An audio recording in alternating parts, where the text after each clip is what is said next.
The services each have their own and different standards for what it means to generate forces for cyberspace. And understandably, the services don't prioritize cyberspace as much as they do their sort of core warfighting priorities and functions. It's the Lawfare podcast.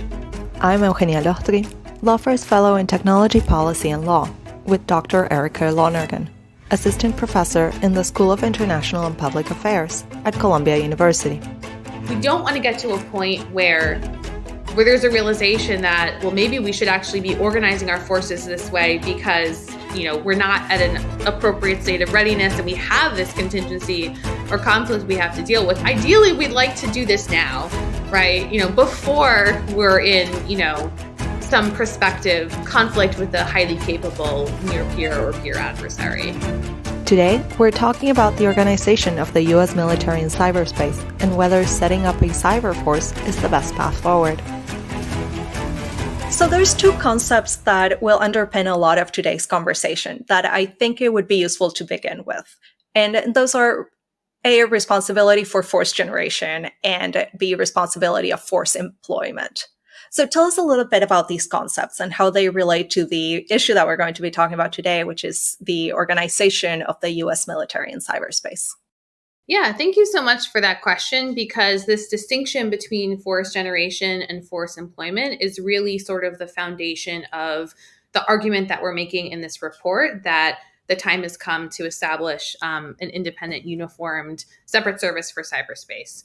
And so this distinction goes all the way back to the Goldwater-Nichols reforms in the 1980s, which established these distinctions between the roles and responsibilities of the military services. So the Army, the Navy, the Air Force, the Marine Corps, and now the Space Force, and the combatant command. So CENTCOM, INDOPACOM, Cyber Command, Cybercom, and so on. So the distinction between force generation and force employment is that the services are, according to Title 10 of U.S. Code, are responsible for organizing, training, and equipping personnel within their respective warfighting domains.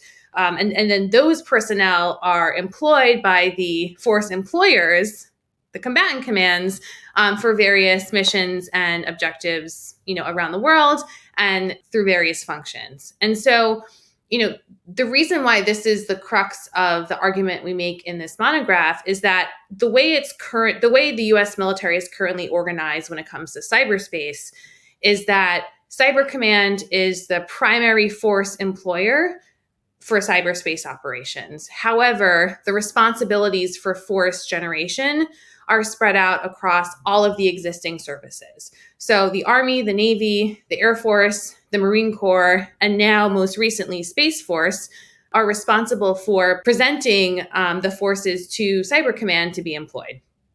And the challenge with this is that the services each have their own and different standards for what it means to generate forces for cyberspace. And understandably, the services don't prioritize cyberspace as much as they do their sort of core warfighting priorities and functions. And so that's really at the heart of the argument that we're making.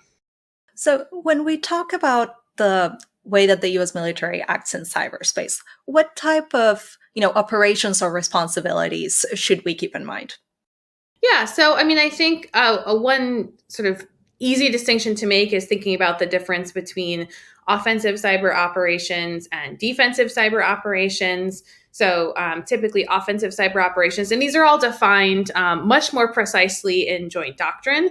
So if you're, want to delve into the details of that, you can check it out in terms of how it's officially defined. But from a basic perspective, offensive cyber operations entail gaining access to and causing effects against adversary targets through the use of cyberspace, whereas defensive cyber operations are about defending your own networks and systems. Although there are certain types of activities where defensive operations kind of look a little bit like offensive ones in terms of more proactive defense, right? Then there's also a set of operations called DoDIN operations, or Department of Defense Information Network operations. And those are sort of the basic things that need to be done to build and maintain and operate the DoD's own information systems. So all of the various IT infrastructure that the Department of Defense is responsible for and on which lots of things rely. So I would sort of think of three broad categories of cyberspace operations. Cyber Command is primarily responsible for those first two, right? For offensive and defensive cyberspace operations. There are segments of the DoD that Cyber Command is responsible for, but defending the broader DoD information network is a much sort of broader mission.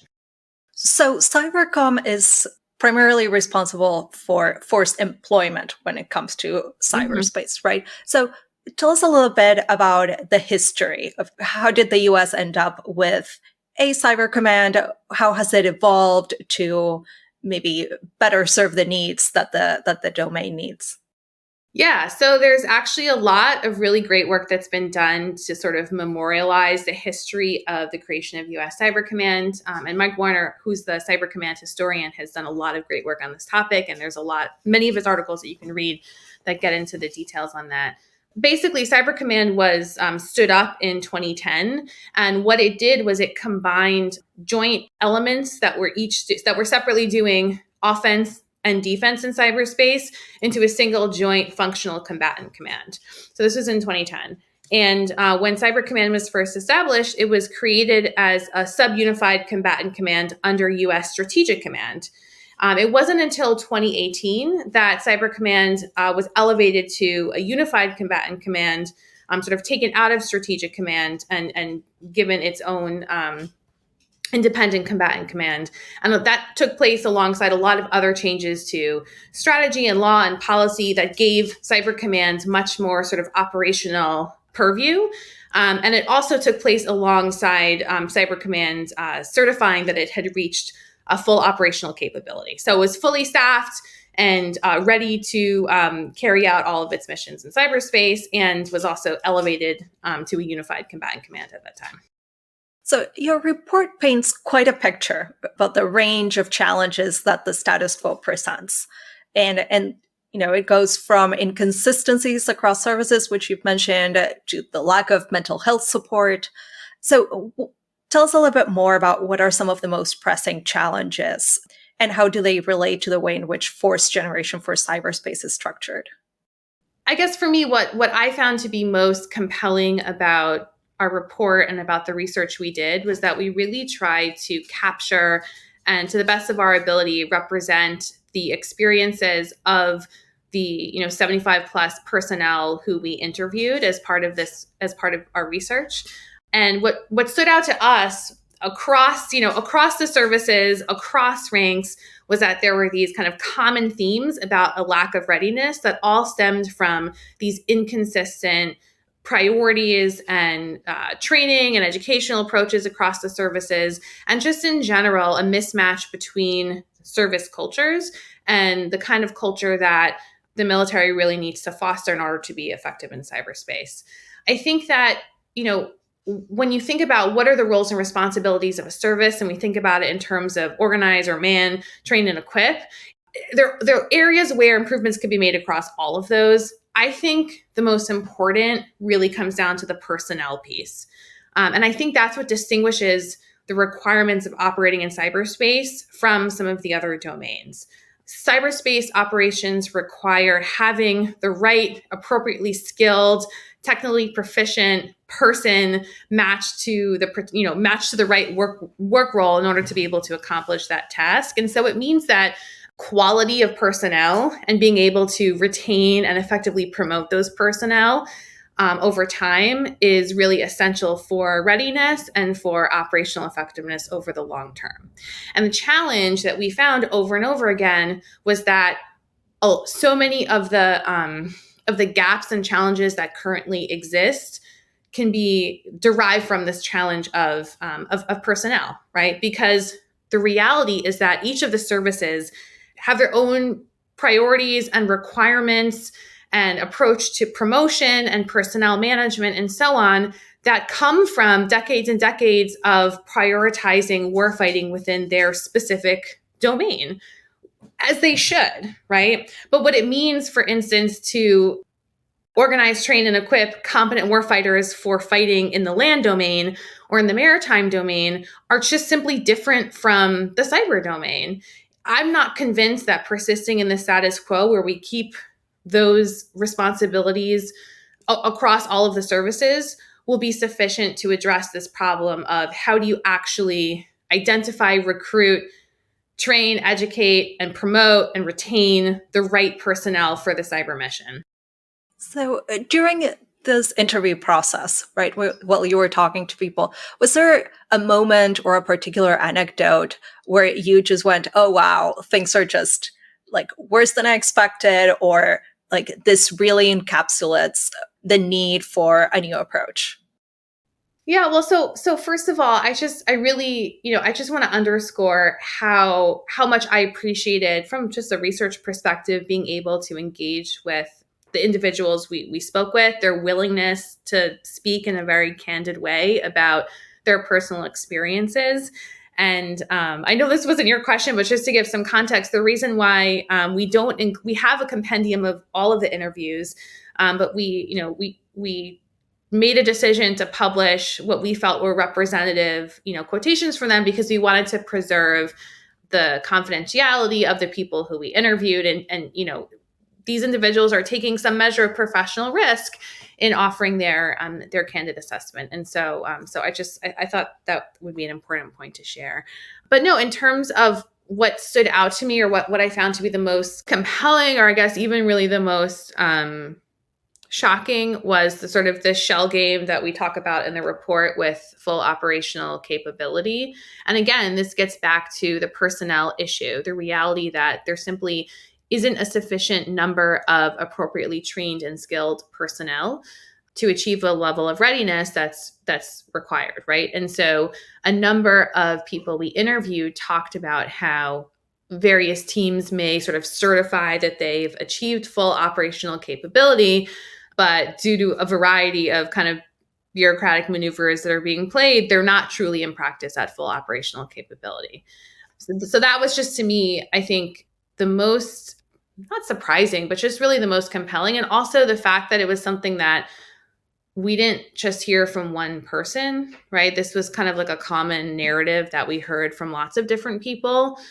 That sort of confirmed to me that this is more of a systemic challenge. And then, and again, gets back to this issue of making sure you have the appropriately trained people who are able to accomplish the mission.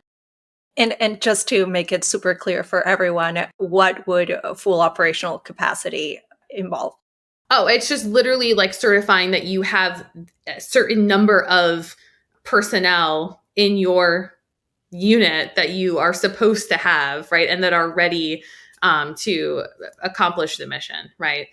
They're all trained, they're all certified, like they've checked all the boxes, they meet all the requirements. Those requirements are set. There's, claims that they're at that capacity, but perhaps in practice they may not be. And there are other things too that just in general sort of diminished readiness, even for units that may truly be at full operational capability. And this is something we also talk about in the report. It gets at this tension between operational control and administrative control of personnel, right? So if you are, let's say, an Army officer and you are, your current position is at Cyber Command and you are on a Cyber National Mission Force team, right? Cyber Command has operational control. They have OPCON over you, but you still your service, your parent service, the Army in this hypothetical example, still has administrative control over you, ADCON, and they can demand certain things of you and your time that could take away from you accomplishing your mission. This could be things like a service like potluck fun. Like I'm trying to think of like really banal types of requirements, other sort of administrative requirements. And that was another thing that came up in some of the interviews, and in a number of the interviews that we had, was this tension between those things that the services are demanding from you and those things that are essential for your sort of operational mission. And this kind of gets back to, and of course, like this ADCON, OPCON challenge exists in lots of different contexts. I don't mean to sort of exaggerate its salience when it comes to cyberspace. But it does get back to this sort of broader challenge of the services having just different priorities, different standards for promotion, which is particularly important, right, for retention than maybe, the priorities of an individual service member who's looking for a career in a particular service in cyberspace. And so for what determines your promotion in the, and I don't mean to keep harping on the Army, but I'll just but it's true for all of the services, right? It's the service that determines the key roles that you need to have, the key boxes you need to check, basic requirements that you need to not be delinquent on, like physical fitness requirements and so on and so forth, in order to be able to advance, right? And those things don't always match up to the things that are important in order to be able to, quote unquote, advance in a cyber career. And that's never going to change unless there's a single unified entity that has the primary responsibility for organizing, training, and equipping personnel in cyberspace, so for there to be a service. So one of the things that I found very compelling as I was reading the report is that, these inconsistencies between the services when it came to field designations or the skill sets that they were prioritizing or how they were training people, and the aftermath of that, when all of these differently trained, differently prepared people go to the same place, like that really creates a challenge to the culture of cybercom, right? Because you might have people who are at different ranks doing the similar job or are being paid different salaries, and those things, they get around. Everyone talks about how much are you making, and I could imagine that really creates some tensions of friction. What were your findings there? Yeah, I mean, I think that you're 100% right. It's a big challenge when you have various personnel coming to fulfill similar or comparable work roles, and they have different types of training, they may be different ranks, differently compensated, and so on and so forth. And I do think that's something that makes it difficult to cultivate a cohesive organizational culture within Cyber Command. Although it's important to emphasize that our quote unquote critique in this piece is not of Cyber Command per se, right? I mean, we think that Cybercom is doing an exemplary job in the environment in which it's operating, right? And it's in this position where it is gaining these incremental service-like authorities, but at the end of the day, they're not sufficient to overcome what are these systemic challenges that are presented by how we currently organize the military in cyberspace. And so that was definitely another theme that kept coming up in terms of the inconsistencies across training, across roles, across pay. And we have a chart in the paper that literally maps out the different work roles, right? And how the services define them and how Cyber Command defines them. And you can just see visually from it that there isn't consistency and uniformity there. And that is a direct result of the way that the system is set up right now. The other thing that struck me was the perception, probably rightly so, that the cyber component is maybe less of a priority for many of the services, right? And there is a little bit maybe, a culture of bullying. You have some terms around, some of the analysts being called nerds or, which just really struck me, right? Because we're in the cyberspace world, we just constantly hear about the importance of that mission. So, can you tell us a little bit more about that? What are some of the, examples maybe that you collected during your interviews, but also what is the impact of that, kind of awful situation on the very present challenge for, I think, almost everyone, that is talent recruitment and retention? Yeah, well, I think I completely resonate with what you said in terms of those of us who work in the cyber field more broadly. I think when we look up and we look around and we see the importance of cyber and we just wonder why no one else gets it. I think that kind of extends to how the services think about cyberspace. And again, that's rational, right? Like from an organizational perspective, that makes a lot of sense because the core fundamental imperative of each of the services is to develop personnel for warfighting in their unique domain and what it means to be a sailor or a guardian, or an airman, or soldier and so on. Like it's different. They're all fundamentally distinct. They have unique requirements, and the services have built organization service cultures around what it means to be a warrior in each of those domains.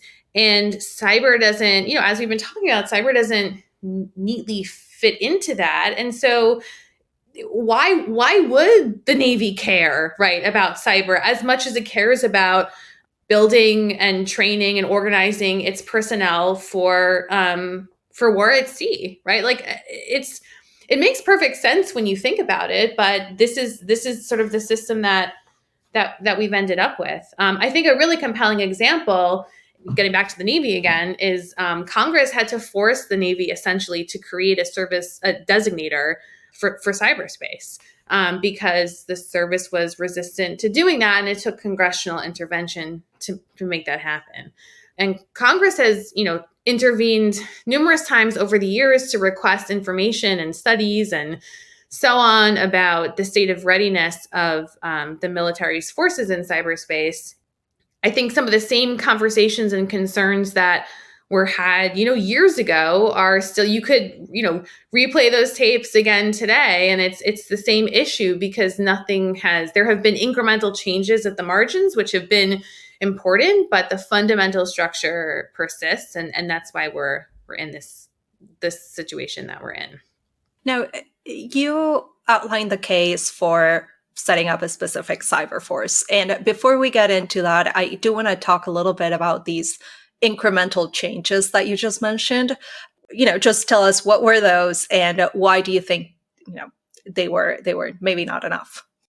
Yeah, so I think the most significant incremental changes have been changes to acquisition authorities, which has given Cyber Command increasing service-like responsibilities similar to Special Operations Command, which does have unique service-like responsibilities. So there have been sort of incremental improvements to Cyber Command's ability to control resources for acquisitions rather than have the services control those resources. The most recent is enhanced budgetary control, but that's just the most recent example. There have been other, smaller efforts to give Cyber Command greater purview and authority over directing and controlling its resources to acquire, capabilities. That said, the bulk of the acquisitions is still taking place. The services are still responsible for the bulk of the acquisitions. I think the reason why, from my perspective, and this sort of, I think, gets at this comparison of the SOCOM model versus a service model, which is, one of the most prevalent counter argument to establishing an independent service for cyberspace is that instead Cyber Command should follow the Special Operations Command model, the SOCOM model. And this is something we talk about in the paper too. And SOCOM is unique because it's a combatant command. It's sort of the primary force employer for special operations, but it also has these unique sort of service-like functions, particularly when it comes to acquisitions. Although there has been, a good deal of controversy around SOCOM's approach to acquisitions and some of the sort of failures and problems that have been manifest over the years. So I'm not sure we want to point to that as the most effective model, but Cyber Command has been kind of incrementally, moving toward more of a SOCOM-like model, especially with this most recent enhanced budgetary control, which gives Cyber Command sort of service-like authorities when it comes to acquisitions. I think there are a couple of important counterpoints to that model. The first one is that I think the SOCOM model doesn't translate easily to cyberspace because the reality is that each of the services still provides personnel to SOCOM, and they provide those personnel because they are uniquely equipped to train them in domain-specific competencies, right? So the training that's required for an Army Ranger to be proficient at special operations on land is different from what's required for a Navy SEAL to be proficient at that form of special operations. And those are domain-specific proficiencies. That's not comparable in cyberspace, right? There isn't a sort of, for the most part, there isn't a sort of land warfare specific competency for cyber operations that only the Army could provide, or only the Navy, or only the Air Force, or only the Marine Corps. So I think that's one counterpoint to the SOCOM model. SOCOM is still, there are still specific domain specific, there are still unique domain specific requirements for special operations that don't exist in cyberspace. I think the second is the challenge of the dual hat and the reality that adding service-like responsibilities to Cyber Command would be effectively adding another hat to an already burdened commander. The debate about the dual hat is its own thing, and we could probably, and I know Lawfare has had, I'm sure, many podcasts debating the dual hat structure. Very quickly, the basic idea is that the commander of Cyber Command is also dual-hatted as the director of the National Security Agency. This goes back to that history we were talking about earlier, the original sort of key founding decisions when Cyber Command was first created to instantiate it as a dual-hatted commander with NSA. And a lot of that had to do with the immaturity of the command at the time and the reliance on the NSA for all kinds of things. There's been this ongoing debate about whether the dual hat should be split. And one of the critiques of maintaining the dual hat is that it's simply too much responsibility for one person to have, and that separating it out will alleviate that burden. Whether or not you agree or disagree with that proposition, the reality is that if you add service-like responsibilities onto a dual-hatted commander, certainly that will even further burden that individual. We've had wonderful commanders of Cyber Command and directors of the NSA, but they're humans, right? And there's only so much that any human can do. I think a third issue has to do with civilian oversight and control. The reason, and this gets back to Goldwater-Nichols and the roles and responsibilities of the services and the force employers, the combatant commands, is that there is civilian oversight of how the services make decisions about acquisitions. And if you simply give Cyber Command more service-like authorities, you don't necessarily have that, you don't have a comparable mechanism of civilian oversight that you have when it comes to each of the services. I could go on, but I think those are sort of the most critical points to that counterpoint. So I actually want to move on and talk about Cyberforce. You make a very compelling case that is the best path forward to address many of these issues. But, I'm going to go with the basics because I don't know this. So what does having a force entail? What becomes available? What are the differences? Well, so it essentially means that the responsibilities that are currently residing across the services for organizing, recruiting, training, educating, giving, developing, promoting personnel for cyberspace operations would now be the primary responsibility of a service. So it's not like those responsibilities would go away. They would simply be cohered in a single entity that would have that primary responsibility. So essentially, everything, all of the things that all of the current services are able to do would be something that the cyber service would do. So figuring this all out would mean figuring out who are the type of people we're trying to recruit, defining the work roles, figuring out, do we need the same types of requirements that we have for other warfighting domains in cyberspace? Do we need individuals to be able to pass a physical fitness test, right? Do they need to have the same types of grooming standards, right? All of these questions, and they may seem like inconsequential ones, but I actually think that when it comes to recruiting, when the government and the military in particular are competing against the private sector in this space, and there already is a cyber workforce shortage across the federal government, these are important. These are really important topics for the quality of life of service members. And it also gets at fostering things that will enable fostering a unique cyber specific service culture, right? Like when you sort of close your eyes and envision, like, what does a cyber warrior look like? Maybe it looks like something different from what a soldier looks like, and it probably should, right? Because fighting in and through cyberspace just is fundamentally different. It would mean figuring out, what does education look like? What's the relationship between the service and industry, the private sector? What does a guard reserve component look like? These are all really big questions. These are things that, we wish we could have tackled in this study, and our report kind of alludes to some of them. But that's why we think it's really important for Congress to direct an independent study of these issues, because that study would have the authority and the access and the remit to actually start to address these bigger questions. What does organization look like? What does education look like? Who are we trying to recruit? How do we train them? How do we work with the private sector? How do we have an effective reserve component? How do we have unique ways of on-ramping and off-ramping personnel?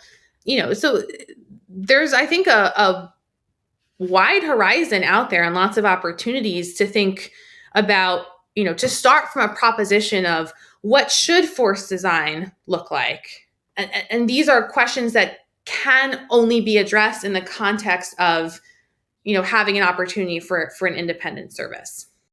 So, I could imagine, and, in fact, it is one of the I think it's the first counter argument that you present in your report to establishing a cyber force is, well, if you do that, you're going to go straight into a whole bunch of, budgeting concerns, you're going to create personnel problems for the other services. This is going to negatively impact readiness in the short term. These are, I'm just reading from your report, right? So yeah. How do you answer to that? Because I could imagine that setting up a whole new force, that just sounds like more bureaucracy to many. Yeah, and I've heard that argument from a lot of people. I think that, well, first of all, we did just create a new force a couple of years ago, Space Force, right? So we have a model that we can look to, and Space Force also has some unique aspects to it in terms of specific requirements for personnel and skill and so on. I think, though, that the idea that it will create more bureaucracy, I don't find compelling, because we already have so much redundancy in the way that we do things. And that's because each of the services is essentially replicating, but in a different way, their process for generating forces for cyberspace. So, there would be there would be a transition period, but in the long term, even in the medium term, I think that the case for efficiencies and reducing redundancy is more compelling. And I also think that we don't want to get to a point where there's a realization that, well, maybe we should actually be organizing our forces this way because, we're not at an appropriate state of readiness and we have this contingency or conflict we have to deal with. Ideally, we'd like to do this now, right? Before we're in, some prospective conflict with a highly capable near peer or peer adversary. So I see, now the time is being ripe to actually think proactively about these changes. And I would challenge advocates of the status quo to justify why we shouldn't make these changes, right? To sort of shift the framing of the question to those who advocate for maintaining the status quo or making incremental changes to the status quo, when, at least from my perspective, I think none of those changes will be sufficient to achieve the objectives that we're trying to achieve in cyberspace. And I think, and this is based on our interviews and also conversations I've had with people, in the field, both before and after this report came out, everyone agrees that the status quo isn't working. The disagreement is how to fix it. And so I think, at least at the lowest bar, is having a full study to examine this question and present an option for what a cyber force could look like. I think maybe the alternative that I was most baffled by was that Space Force should be responsible for force generation for cyberspace. Why is that an option? I too am baffled by this question. We put it in there because we've had people come up to us and say, well, why can't Space Force just do this?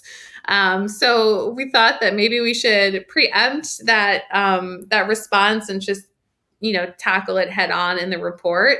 I think because Space Force is the newest service, because it's relatively small. I think it's about right now, I think 15 or 16,000 personnel, but that number may not be perfectly accurate. But the idea is that, well, it's relatively small, it's new, it's also this kind of emerging tech domain area. So maybe Space Force should assume responsibilities for force generation in cyberspace. I think that argument falls flat because, again, like space has its own, you can't sort of easily transfer the skills from, for what you need for operating in space to operating in cyberspace. That doesn't mean that there aren't some like synergies between space and cyberspace, right? Cyberspace presents a critical vulnerability to space assets, but that's true of, other domains and capabilities as well, right? Because of the ubiquity of cyberspace, of information technology, and so on. So I agree with your bafflement. I'm not sure why that's a counterpoint, but people have raised it, so we tried to do our best to address potential responses. The question of size is something that comes up several times. And, you know, how many people do you need in order to make a cyber force? What would be an efficient force? Like, what do you need them for? Yeah, so we throw out some rough ideas in the paper of kind of what we think an optimal size would be. I think our initial idea is that start with around 10,000 people, and that means taking the cyber mission. So right now the cyber mission force is about 6,200 personnel, but it's set to grow by a certain number, a little bit more. So you take that those billets along with some other elements, administrative elements and staff elements and so on. And so roughly 10,000 personnel would comprise an initial size of a cyber force. Over time, we would expect it to grow, maybe significantly to perhaps 30,000, but still that pales in comparison to the size of the other services. And I think this question of size is important to emphasize because when it comes to cyberspace, and here is where you do see similarities with Space Force, quality is more important than quantity. So the Army relies on mass, right? When it comes to a prospective cyber force, the key would be quality of personnel. And at least from my perspective, I think it would be better to have billets go unfilled than to get filled by insufficiently trained or qualified personnel. And so we sort of envision this force as a small, dynamic, highly proficient, adaptive force, not this huge entity that would rival the size of some of the other services, because that's not where sort of the locus of effort needs to be. Now, if I was to come to you and be like, love it, love the cyber force, let's set it up, how do you go about it? What should be the practical next steps in order to get this set up? Well, I do think I would be so happy if, the powers that be came to me and said, let's do it. But I truly do think that there has to be a full study on how to do this. But there are processes well, first of all, I would look to the Space Force to see like what was the process that they went through in order to establish their force. I think there will be a few critical decisions that should be thought about carefully that will really set the conditions for success over the long time. In general, early decisions, as we can see from the history of Cyber Command, have longevity, they have stickiness. And so really thinking about, for instance, like who is the first chief of cyber, right? Like who is that individual? How are they going to set the tone and the culture for the broader service? Who's going to be the first commandant, the first person running the cyber schoolhouse that will be responsible for educating and training personnel? What will be the sort of priorities in terms of recruiting, like the defining work roles and specializations and various requirements and attributes of personnel that we're trying to recruit into the service. And so I think thinking through kind of those early questions really anchored on the personnel piece will be essential. But there is this process. There is, of course, the military loves acronyms. And so, we can think about this through MLPFP, right? Doctrine, organization, training. There's personnel, there's facilities, there's policy. I'm not going in any order anymore. But basically, like, military organizations know how to do this, and there are various considerations that need to be taken into account when, standing up a new force. I think that those processes also make sense for cyber, but they have to take into account what are the unique aspects of operating in and through cyberspace, and also a unique aspect of creating a cyber force, as distinct from the space force, for instance, is that a new cyber force would be drawing in personnel from across all of the services, whereas Space Force largely, the personnel who populate Space Force largely came from the Air Force, right? The same is actually true for when the Air Force was created. It was created out of the Army, right? A cyber force wouldn't be created out of any single service. It would be created out of personnel from across all of the services. And so how you integrate them and create space and time for a unique, coherent service culture to develop and kind of, get all of those individuals steeped in that new culture away from their prior service culture will be really important. And then the other thing too is figuring out where a cyber force would live. We propose in the piece that it would exist within the Department of the Army.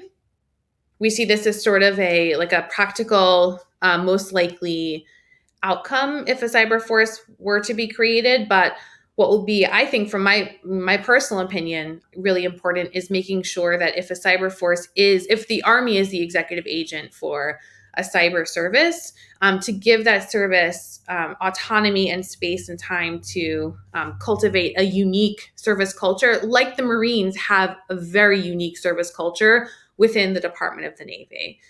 So having the space and the autonomy for cyber to do that, and not having, in the Army's service culture overwhelm what needs to be a distinct cyber service culture.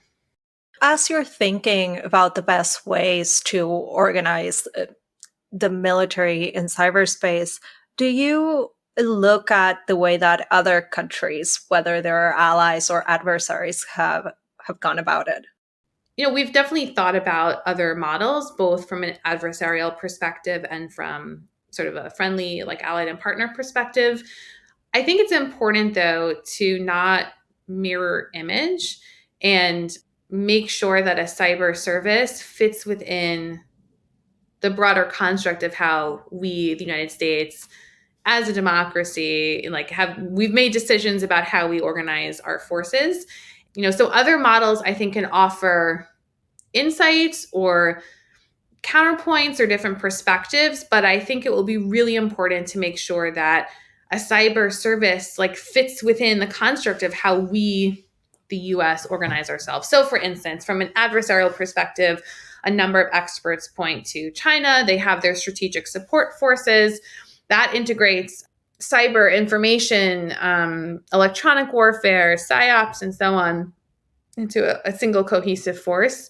The Department of Defense and the US government have defined China as the pacing threat. So we do need to think about potential adversaries and what their capabilities are and what their concepts of operations are and what that may mean for us.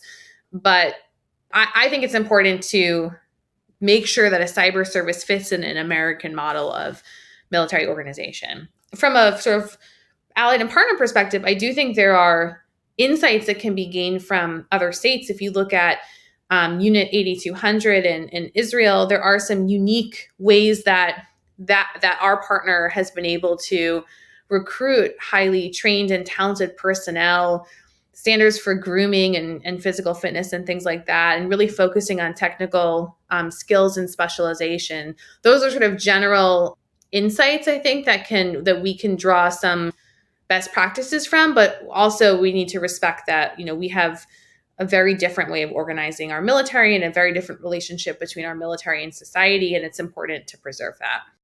So before we wrap up, I want to make sure, if you have any final thoughts that you want to make sure you get across, or if there's anything that we didn't talk about that you were kind of hoping that we were going to talk about, the floor is yours. Yeah, thank you. Well, first of all, thank you again so much for this opportunity to chat a bit more about this report. I hope this comes through in the report, but in case it doesn't, I really sort of want to underscore it here, is that, I can certainly speak for myself, and I'm sure speak for my co-author too on this when we say that we're coming at this from a perspective of truly of wanting to help make things better, right? Like not trying to take shots at cyber command, right? Like that's not the intent of this piece. It's really to illuminate what we've learned about some of the readiness challenges and hopefully galvanize a debate and a conversation around how to address them. Because we take these challenges seriously and we think the consequences of not addressing them are significant. The other thing, too, is that I know I've said this a couple of times, but I'll just say it again. I really do think that there's an opportunity for Congress to act here, not in simply waving a magic wand and creating a service, but actually directing a study that can be comprehensive and that can really fully explore this issue. We were able to interview 75 plus individuals because we did our best to kind of network and have those conversations, but we think they're representative too of the general sentiment, but a congressionally mandated study would have far more access and remit to more completely study this issue and gain a greater and more nuanced picture. So I think that's, to me, I see that as the critical next step. And I think there's an opportunity to do that, hopefully in this Congress. Thank you so much for joining me. This was a great conversation. Yeah, thank you for having me. This is wonderful. The Lawfare podcast is produced in cooperation with the Brookings Institution. You can get ad-free versions of this and other Lawfare podcasts by becoming a Lawfare material supporter through our website, lawfaremedia.org/support. You'll also get access to special events and other content available only to our supporters. Please rate and review us wherever you get your podcasts. Look out for our other podcasts, including Rational Security, Chatter, Allies, and The Aftermath, our latest Lawfare Presents podcast series on the government's response to January 6th. Check out our written work at lawfaremedia.org. The podcast is edited by Jen Patia, and your audio engineer this episode was Kara Schillen of Goat Rodeo. Our theme song is from Alibi Music. As always, thank you for listening.